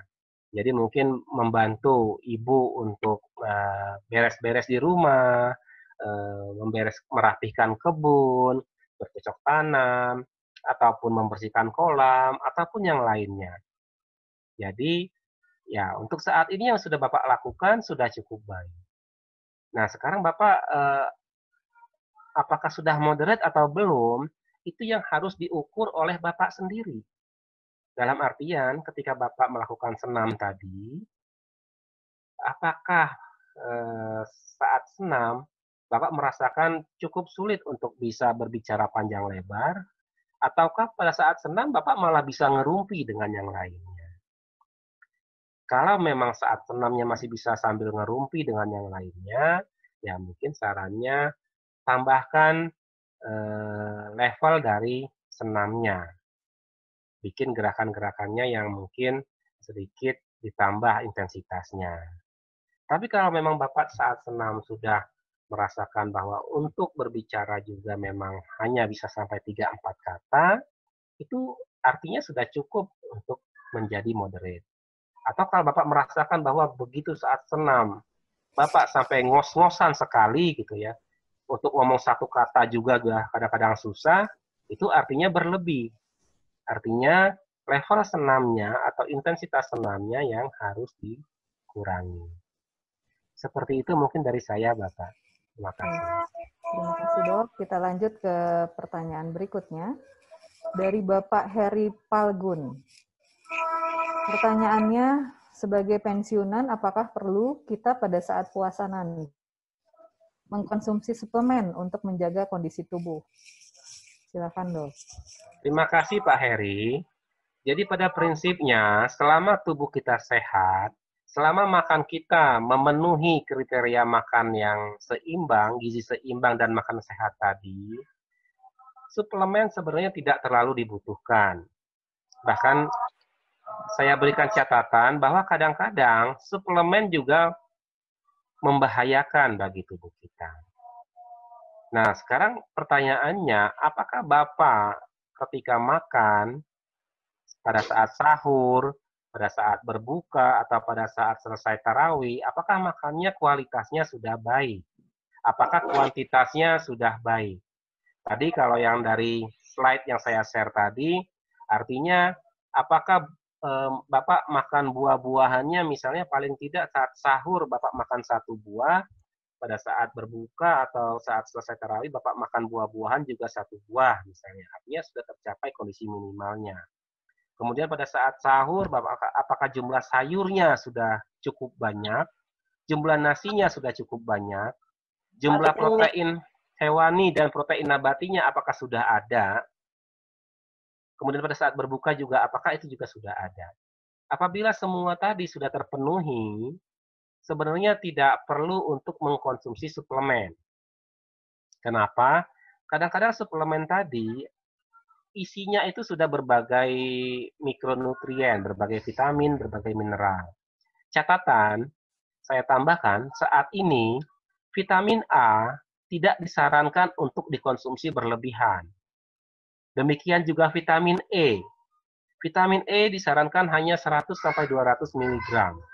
Apabila lebih, ternyata dapat memicu atau menimbulkan kanker. Jadi sekali lagi, kalau kualitas dan kuantitas makan Bapak sudah baik, tidak perlu suplemen.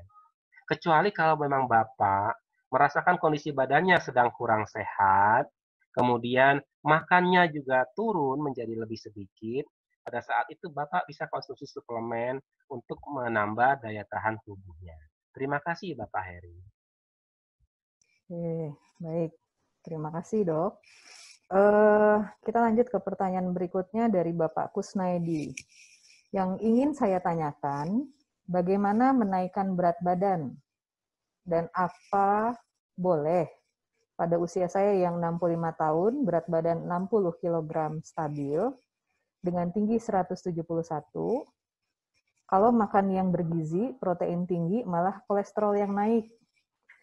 Mungkin pertanyaannya bagaimana menaikkan berat badan, dokter? Silakan, Ya. Dokter Iqbal.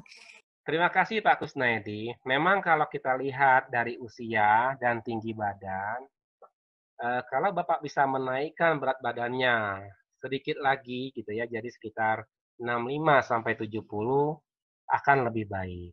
Tapi kita harus ingat bahwa kenaikan berat badan yang diharapkan adalah kenaikan berat badan yang berasal dari massa otot yang meningkat. Artinya, tidak cukup Bapak hanya menaikkan makanannya saja, tidak cukup hanya menaikkan jumlah makannya saja, tapi harus juga disertai dengan olahraga-olahraga, terutama sekali olahraga yang melatih otot atau meningkatkan massa otot. Nah, tadi kalau Bapak katakan, saya makan protein tinggi tapi malah kolesterol naik. Mungkin sekali jenis protein yang Bapak makan memang jenis protein yang tinggi kolesterol. Sehingga justru kolesterolnya yang naik. Misal, kalau pada telur, Bapak boleh konsumsi putih telur, untuk 1 telur itu, putih telur sangat baik proteinnya, dan kolesterolnya rendah. Tapi kalau Bapak makan berikut kuning telurnya, itu proteinnya naik sedikit, tetapi kolesterolnya juga akan naik banyak. Artinya kalau Bapak mau misalnya, pilih jenis proteinnya juga. Kalau Bapak makan telur, ambil putihnya. Bapak bisa ambil dari 3 butir telur, kuningnya Bapak tidak makan. Jadi kuningnya Bapak bisa berikan pada cucu yang memang butuh kolesterol gitu ya, untuk pertumbuhannya, atau bisa Bapak simpan buat ibu mungkin buat bikin kue untuk lebaran gitu ya.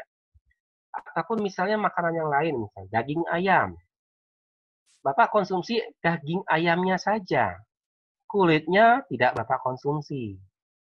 Jeroannya Bapak tidak konsumsi juga. Daging sapi atau daging domba. Nah, ini kolesterolnya relatif lebih banyak memang.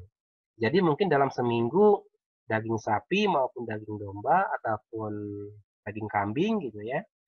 Walaupun yang dikonsumsi hanya dagingnya saja, dalam seminggu batasi hanya 2 kali. Kemudian ikan. Nah, ikan udah bagus untuk proteinnya Bapak bisa konsumsi dengan jumlah yang cukup banyak. Tapi nanti cara masaknya juga perhatikan. Jangan semua jenis proteinnya tadi digoreng semua. Sehingga selain protein yang ada pada lauk tadi, ada tambahan minyak dari menggorengnya tadi. Sehingga yang ada malah kolesterolnya yang naik. Golongan seafood sudah harus dipantang karena itu tinggi kolesterol, proteinnya justru lebih rendah. Bisa ditambahkan protein-protein nabati seperti tahu dan tempe. Tapi perhatikan juga, jangan sampai semua jenis lauk tadi digoreng, yang artinya justru malah asupan makan minyaknya atau lemaknya yang tinggi. Jadi, saran saya saat ini, atur jenis proteinnya, tetap proteinnya kalau bisa tetap normal atau sedikit tinggi gitu ya, tapi atur jenisnya. Kemudian sertai dengan olahraga, terutama olahraga yang meningkatkan massa otot tadi. Sehingga nanti insya Allah kenaikan berat badannya adalah berasal dari kenaikan massa otot, bukan dari kenaikan massa lemak atau kolesterol. Terima kasih, mungkin itu yang bisa saya sampaikan Pak Kusnaidi. Baik, terima kasih Dok. Kita lanjutkan ke pertanyaan berikut. Dari Bapak Setio, untuk usia di atas 60 tahun, apakah masih boleh olahraga badminton atau tenis, Dok? Ya, terima kasih Pak Setio. Sebenarnya untuk boleh atau tidak, kita harus lihat lagi kebiasaan Bapak selama ini. Kalau memang dari Bapak usia muda, sampai saat ini memang masih sering main badminton dan main tenis, ya artinya masih boleh-boleh saja, tapi mungkin harus dikurangi intensitasnya. Kalau dulu mungkin main tenis atau badmintonnya adalah kompetisi, jadi mainnya benar-benar diforsir seluruh kemampuan tubuh. Kalau saat ini mungkin lebih ke arah rekreasi dan kesehatan saja. Artinya tidak memaksakan sampai harus jumping smash, sampai harus ngejar bola yang jauh, dan lain-lain. Tapi apakah boleh atau tidak? Kalau memang Bapak terbiasa main itu boleh-boleh saja. Nah, mendeteksinya tadi, Bapak coba, begitu Bapak selesai main, langsung hitung nadinya. Targetnya tadi, karena ini olahraga permainan, biasanya memang dia agak tinggi nadinya. Jadi batasi sampai maksimal di 70%. Jadi 220 dikurangi dengan umur, kalau misalnya saya tadi, jadi dikurangi 220 dikurangi 40, 180 dikalikan 70%. 180 dikali 70 artinya sekitar 120. Nah, apabila sudah lebih sampai 120 atau bahkan sampai di atas 130, artinya intensitasnya masih terlalu tinggi. Silakan diturunkan lagi. Artinya jangan berpatokan untuk permainan bulu tangkis atau tenisnya untuk untuk menang atau untuk juara. Tapi berpatokannya mainnya hanya untuk menghilangkan stres, hanya untuk berolahraga saja. Seperti itu mungkin jawaban saya. Terima kasih Pak Setio. Terima kasih Dokter. Kita lanjut ke pertanyaan berikutnya dari Ibu atau Mbak nih, Bulan Purnamasari. Assalamualaikum, saya dari Bogor, Dok. Saya pernah mencoba metode detox dengan mengkonsumsi jus seharian penuh, tanpa mengkonsumsi makanan apapun. Apakah dengan cara seperti itu bisa dijalankan di bulan puasa? Silahkan, Dr. Iqbal. Ya, terima kasih Mbak atau Ibu Bulan. Sebenarnya kalau saya pribadi tidak pernah menyarankan untuk konsumsi jus sampai seharian penuh tanpa mengkonsumsi yang lain. Kenapa? Kita harus lihat lagi bahwa tubuh kita pada prinsipnya membutuhkan karbohidrat, membutuhkan protein, membutuhkan lemak, membutuhkan vitamin, membutuhkan mineral, dan membutuhkan air. Hanya nanti memang persentasenya yang berbeda. Nah, kalau jus, ini saya asumsikan sebagai jus buah, maka di dalam jus tersebut hanya ada karbohidrat, hanya ada vitamin, hanya ada mineral. Tapi tidak ada kandungan protein dan kandungan lemak. Apabila itu dilakukan dalam jangka waktu yang cukup panjang, artinya tubuh kita akan kekurangan sumber protein dan sumber lemak. Dengan kata lain, bisa menimbulkan efek yang kurang baik pada tubuh kita. Nah, apakah ini akan dijalankan di bulan puasa? Saya sangat tidak merekomendasikan. Karena kalaupun nanti memang targetnya ingin menurunkan berat badan misalnya, betul berat badannya akan turun, tapi turunnya terutama karena hilangnya massa otot dalam tubuh kita. Karena apa? Protein tadi dalam tubuh kita akan disimpan dalam bentuk otot. Ketika kita tidak ada asupan protein, maka otot tadi akan dipecah untuk dipakai oleh tubuh kita. Sehingga ini akan lebih besar kerugiannya atau keburukannya dibandingkan manfaatnya. Itu yang mungkin bisa saya jawab. Terima kasih Mbak atau Ibu Bulan. Terima kasih Dr. Iqbal. Kita lanjut ke pertanyaan berikutnya dari Bapak Muhammad Osmani. Selamat siang Dr. Iqbal, Dr. Rena. Selamat ulang tahun Yakes. Terima kasih Bapak. Semoga tetap jaya, sehat, dan bahagia. Dokter, yang saya tanyakan, bila dalam aktivitas olahraga bersama-sama dengan ada teman kita yang kelelahan dan sampai susah bernafas atau pingsan, yang bersangkutan, yang pingsan itu punya penyakit jantung, pertolongan apa yang harus dilakukan? Dalam berapa lama, waktu paling lambat, dan pertolongan seperti apa yang kita bisa berikan? Silakan, Dok. Baik, terima kasih Bapak. Mungkin kalau untuk kondisi seperti ini ada baiknya kalau nanti Yakes mengadakan pelatihan bantuan hidup dasar ya Dok ya. Iya, betul. Oke, pada prinsipnya begini Pak. Kalau orang tersebut sampai susah bernafas atau pingsan, maka yang harus kita lakukan, kita harus yakin bahwa orang tersebut masih bernafas dan orang tersebut masih ada denyut nadinya atau jantungnya masih berdenyut. Jadi, kalau memang dia baru susah bernafas tapi masih kelihatan sadar, kita bisa anggap dia masih berdenyut jantungnya. Artinya ya memang ambil posisi yang lebih enak, berdiri tapi tidak langsung rebahannya karena akan langsung tinggi sekali tekanan darahnya. Berdiri, ambil posisi yang enak, atur nafasnya. Tapi kalau memang dia sudah sampai pingsan, Bapak baringkan dia dengan posisi terlentang, yakinkan jalan nafasnya, yakinkan dulu bahwa masih ada denyut nadinya atau denyut jantungnya. Artinya Bapak bisa pegang lehernya, kalau Bapak masih lihat videonya, bisa pegang lehernya seperti ini, atau seperti ini gitu ya, sebelah kanan. Kemudian kalau Bapak masih merasakan denyut jantungnya, Bapak rasakan, kemudian Bapak evaluasi lagi yang berikutnya, apakah ada muntahan atau sumbatan dari nafasnya. Jadi Bapak lihat apakah dadanya masih bergerak, atau kalau Bapak tempelkan pipi Bapak ke daerah hidungnya, apakah masih terasa hembusan nafasnya. Kalau kedua tadi masih terasa, Bapak bisa miringkan posisi temannya tadi. Jadi miring, baik ke kiri gitu ya. Kemudian pastikan tadi tetap ada denyut jantung dan tetap ada nafasnya. Nah, bagaimana kalau misalnya tidak ada nafas? Denyut jantungnya ada, tapi nafasnya tidak ada. Nah, ini agak susah sebenarnya ya. Tapi bisa diberikan bantuan nafas.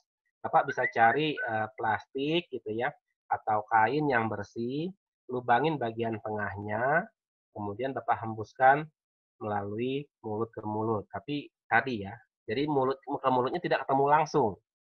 Tetap ada yang membarier. Sambil Bapak tetap harus teriak minta tolong. Jadi saat Bapak melakukan yang tadi itu, Bapak sudah teriak-teriak dulu minta tolong sebelumnya. Sehingga diharapkan ada orang yang nanti akan membantu Bapak. Kemudian, bagaimana kalau pas dipegang denyut jantungnya tadi sudah nggak ada? Ya, artinya Bapak harus melakukan kompresi jantung. Bapak tekan dadanya. Nah, untuk ini juga memang harus membutuhkan skill khusus, harus membutuhkan pelatihan khusus. Jadi yang memang paling gampang, ya begitu Bapak melihat kondisi itu, teriak dulu minta tolong. Siapa tahu ada orang di sekitar yang memang mampu untuk melakukan itu. Terima kasih, mungkin seperti itu Bapak. Oke. Agak jauh dari topik ya dok ya, tapi tidak apa-apa, not bagi kami. Mungkin beberapa peserta pensiunan juga perlu BLS. Selanjutnya pertanyaan terakhir di question and answer dari Ibu Sri Rejeki. Selamat siang dok, saya wanita umur 65 tahun. Pertanyaannya, berapa lama seharusnya deep sleep atau tidur lelap yang saya butuhkan? Apakah deep sleep bisa dibagi ke tidur siang dan tidur malam? Atau hanya tidur malam saja? Silakan Dr. Iqbal. Ya. Terima kasih Ibu Sri. Pada prinsipnya deep sleep itu memang tidak terlalu lama. Jadi hanya 1-2 jam itu sudah cukup. Memang fase-fase tadi yang memang membuat waktu tidur itu secara jumlah menjadi sekitar 7 jam. Nah, apakah bisa dibagi ke tidur siang dan tidur malam? Sebenarnya, kalau kita lihat dari siklus ritme atau irama sirkadian tubuh kita, maka tidur malam itu sebenarnya lebih baik dibanding tidur siang. Jadi pada pengaturan irama tubuh disesuaikan dengan kondisi dari lingkungan kita atau siang dan malam. Pada saat malam itu memang tubuh kita akan memproduksi melatonin. Tubuh kita juga dari melatonin juga akan meningkatkan growth hormone, sehingga dia akan meningkatkan perbaikan sel tubuh yang rusak. Tubuh kita juga cenderung untuk anabolik, jadi dia menyimpan glukosa, memecah lemak, gitu ya. Nah, sementara siang memang sebenarnya dipersiapkan untuk kerja, untuk aktivitas. Sehingga pada saat siang, tubuh kita tidak memproduksi melatonin. Pada saat siang, growth hormone kita relatif lebih rendah. Nah, jadi kalau memang kondisi ibu memungkinkan untuk tetap memenuhi waktu tidurnya di waktu malam, penuhilah waktu tidur tersebut di waktu malam. Kecuali kalau memang kondisi ibu tidak memungkinkan untuk itu. Misalnya, dokter seperti saya misalnya harus ada jaga malam. Artinya pada malam tersebut tidak tidur. Maka gantilah tidur tersebut pada waktu siangnya. Tapi tetap secara kualitas, secara fungsi tubuh, sebenarnya lebih baik kalau bisa dilakukan tidurnya pada waktu malam. Seperti itu yang bisa saya jawab mungkin Bu. Terima kasih. Terima kasih Dr. Iqbal. Kita masuk ada chat dok. Dari Bapak Gunawan Haris. Assalamualaikum warahmatullahi wabarakatuh. Waalaikumsalam Bapak. Pertanyaan pertama, 60 menit duduk lanjut dengan 2 menit bergerak. Gerakan apa yang paling efektif? Saya umur 68 tahun, tinggi 174. Apakah itu sudah ideal? Dan apa olahraga harian untuk saya? Pertanyaan berikutnya adalah telah 3 minggu tangan kanan selalu kesemutan. Kenapa ya, Dok?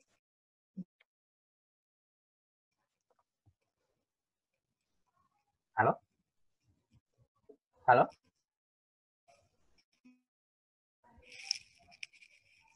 Halo? Halo, Dr. Iqbal. Oh ya, baik.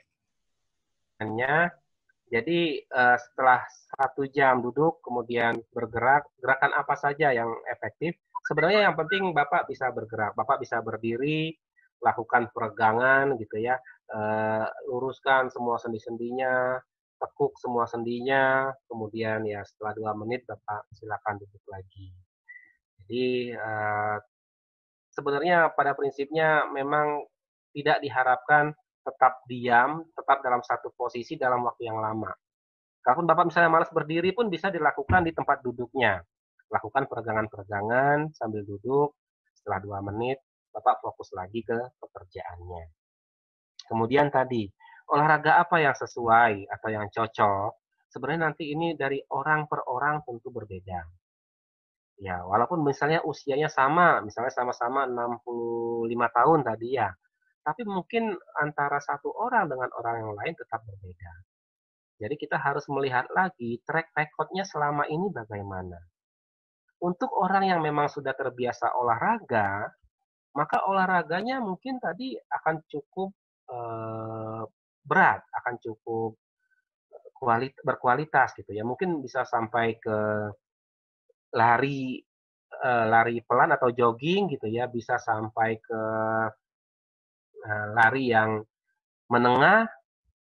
Tapi kalau untuk orang yang memang selama ini tidak pernah olahraga pada usia tersebut, apa yang cocok? Mungkin pada saat itu yang penting dia bisa jalan dulu. Jalan misalnya selama setengah jam. Mulai dari jalan yang biasa sampai ke jalan yang cepat, sampai mungkin setelah terbiasa jalan cepat mulai dengan jogging gitu ya. Atau misalnya dengan senam. Senam apa yang cocok? Sama. Kalau memang sudah terbiasa senam, senam yang high impact-nya cukup banyak, itu bisa dilakukan. Tapi kalau memang selama ini tidak terbiasa berolahraga, mulailah dulu dengan senam-senam yang low impact. Kemudian nanti naik bertahap sehingga kualitas gerak anggota tubuhnya juga bisa dipertahankan atau bahkan bisa sampai meningkat. Kemudian untuk kesemutan. Nah, untuk kesemutan ini memang tidak bisa dengan seperti itu saja mungkin Pak ya. Jadi kita harus melihat lagi riwayat kesehatan Bapak selama ini bagaimana gitu ya. Apakah ada kondisi-kondisi tertentu yang memicu dari kesemutan tadi atau bagaimana. Cuma secara umum kesemutan itu biasanya terkait dengan adanya respon pada sistem saraf yang tidak tepat atau yang salah gitu ya. Artinya bisa jadi itu memang karena adanya penjemputan saraf atau bisa jadi juga karena sarafnya tidak mendapatkan aliran darah yang cukup, misalnya tadi karena tidak pernah olahraga gitu ya, sehingga aliran darahnya tidak cukup baik dan menimbulkan kesemutan gitu ya. Ataukah memang karena posisi tubuhnya yang tidak tepat, misalnya kalau pada tangannya posisinya menyebabkan aliran darah tadi tidak berjalan baik, sehingga oksigenasi dan nutrisi ke sistem sarafnya tidak berjalan. Jadi untuk kondisi ini memang idealnya kita harus gali lebih dalam lagi untuk bisa tahu penyebabnya apa. Seperti itu mungkin Bapak, terima kasih. Baik, terima kasih Dr. Iqbal. Pertanyaan terakhir di box chat. Halo? Bisa terdengar ya, Dok? Bisa, Dok. Ya. Dengan Bapak Slamet Ruslan. Katanya, saya baca artikel asupan lawan COVID-19 yang diharapkan adalah cukup konsumsi telur, susu, air, dan cukup tidur. Sayur dan buah nggak disebutkan. Bagaimana menurut Dr. Iqbal? Silahkan, Dok. Terima kasih. Ya, terima kasih, Bapak. Kalau kita lihat tadi, rekomendasi yang Bapak baca tadi artinya masih berfokus pada jumlah protein. yang dimakan. Kemudian juga jumlah kecukupan cairan atau tidak menjadi dehidrasi, kemudian juga faktor istirahat yang merupakan faktor yang penting untuk peningkatan dari respon imun tubuh kita. Tapi pada saat tubuh kita membuat respon imun, selain protein, tubuh kita juga membutuhkan mikronutrien yang terdiri dari beberapa jenis vitamin dan mineral.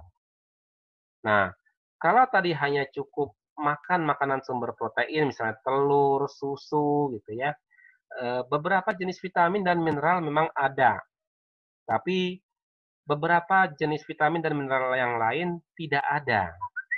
Jadi memang idealnya tetap kita membutuhkan asupan makanan yang seimbang. Artinya selain dari telur, susu, daging tadi, tetap kita membutuhkan buah-buahan dan sayur-sayuran untuk pelengkap dari protein tadi. Sehingga zat-zat yang dibutuhkan oleh respon imun tubuh kita bisa terpenuhi semua. Kalau tidak, ya respon imun tubuh kita tidak akan maksimal. Terima kasih, Bapak. Baik, Dokter Iqbal. Setelah saya cek, sudah semua pertanyaan terjawab. Sudah hampir 2 jam nih kita memberikan webinar ini. Terima kasih banyak untuk waktunya, Dok. Semoga sesi Dokter Iqbal kali ini memberikan manfaat banyak sekali ke peserta YAKES. Dan mudah-mudahan kita selalu dalam kondisi sehat. Mungkin ada tips terakhir dari dokter nih, khusus untuk menjelang Lebaran dan COVID ini. Sebagai closing aja, Dok. Silahkan. Ya. Terima kasih, Dr. Rena. Terima kasih untuk YAKES juga yang sudah bersama-sama semua kita berdiskusi hari ini. Selamat ulang tahun juga buat YAKES. Semoga YAKES tetap jaya, tetap bisa memberikan pelayanan yang terbaik buat semuanya. Saya mungkin tidak ada ucapan apa-apa ya, cuma terima kasih saja karena sudah diajak terlibat dalam kegiatan yang baik ini. Terima kasih, Dr. Rena. Ya, terima kasih, Dr. Iqbal. Baiklah, kita tutup sesi webinar hari ini. Saya berterima kasih banyak untuk partisipan dan Dr. Iqbal. Saya tutup dengan Assalamualaikum warahmatullahi wabarakatuh. Waalaikumsalam warahmatullahi wabarakatuh.